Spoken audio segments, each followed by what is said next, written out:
Picture this. You're in a beautifully decorated lobby, sipping lukewarm coffee from a styrofoam cup while a chipper salesperson rattles off a list of exciting activities. Watercolor classes, bingo. Movie nights, it sounds like a cruise, minus the ocean. Fast forward 3 months, and you're alone with a plate of pureed meatloaf that tastes suspiciously like regret, wondering how your life became a cautionary tale. Welcome to the nursing home experience they don't put in the brochure. To be clear, not all care homes are bad. Some are staffed by saints. But this isn't about them. This is about what happens when things go wrong, quietly, bureaucratically, and without anyone shouting, "Fire," as your independence burns away. Meet Martha. At 78, she was as sharp as her paring knife, which she kept in her purse just in case, and the undisputed queen of a small-town diner she ran for 40 years. Then came the fall. Not autumn, but the kind where you end up on the floor yelling, "I'm fine," until the paramedics show up. Her kids, scared and overwhelmed, pushed for just a little rehab. 3 weeks later, she was moved in permanently. Suddenly, Martha needed permission for everything. To use the bathroom after 9 p.m., which they called a safety protocol. To eat an extra cookie due to diabetic restrictions. To keep her bedroom door open in case of emergencies. They treat you like a cross between a toddler and a fire hazard, she said. The final straw? Staff confiscated her beloved paring knife for safety, but allowed a man down the hall to keep a stack of racist joke books. She went from Martha, the business owner and mother of 3, to Bed 12B, soft diet, incontinent. The glossy brochure said $4,500 per month, all-inclusive. What it didn't say was that all-inclusive meant only what they can't legally withhold. Want real orange juice instead of Tang? That's part of the premium nutrition package. Need someone to stay during your shower? That'll be $50 for enhanced care. Prefer a second blanket?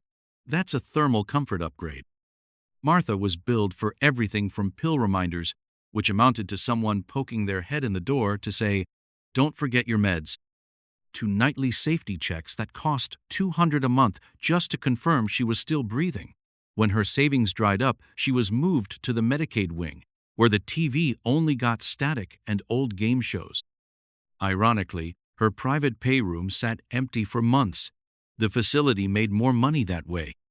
Martha expected bridge games, book clubs, maybe a little flirtation with the charming widower down the hall. What she got was Music Appreciation Hour, which featured a scratched CD of big band hits on endless loop.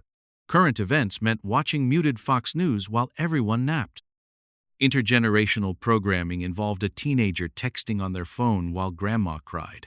The only consistent visitor was the catheter salesman. Family visits became less frequent, not from lack of love, but because no one wants to spend Sunday afternoon watching Grandpa push peas around a plate of mush. The facility's answer? A virtual visit program using a communal iPad covered in someone else's fingerprints. They charged $75 for the Wi-Fi, Martha said, but the screen froze on my granddaughter's face so long I thought she'd joined Madame Tussauds. Here's the dirty secret.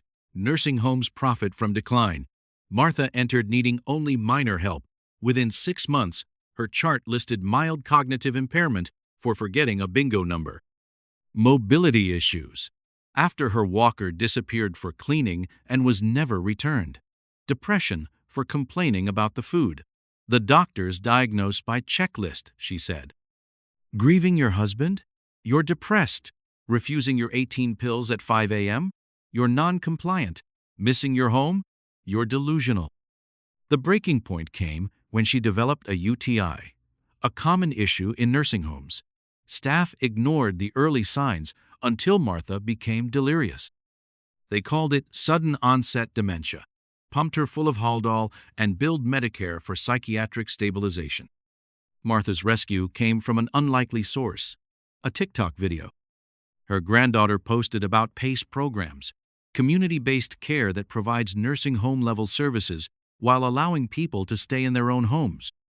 It took 90 days, 17 phone calls to Medicaid, 3 angry letters from an elder care lawyer, and one fake fall to get discharge planners involved. But eventually Martha got out. Today, she receives daily home health visits, hot meals delivered, and physical therapy in her living room. Best part? I can swear at the TV without getting a behavioral write-up, she grinned. Martha's story isn't unique. It's happening right now, even in 5-star facilities. But there's a silver lining. Awareness is power. If you take anything away from this, let it be this. Tour nursing homes unannounced, especially after business hours. Read every contract like your future depends on it, because it does. And know your alternatives. Aging is not a problem to fix. It's a process to support with dignity. Now I want to hear from you. Did any part of Martha's story hit home? Maybe you've been through something similar with a parent, a grandparent, or even yourself. Drop a comment below. I read every single one. And if this opened your eyes, share it with someone you care about. Maybe a sibling making care decisions, or that friend who still thinks assisted living means a personal butler and a spa menu. This is Alex signing off with one final thought. Aging isn't a diagnosis. It's a chapter, and you deserve to write it in your own voice, not the fine print of a facility brochure. So live loudly, love defiantly, and whatever you do, don't settle for Jell-O unless you made it.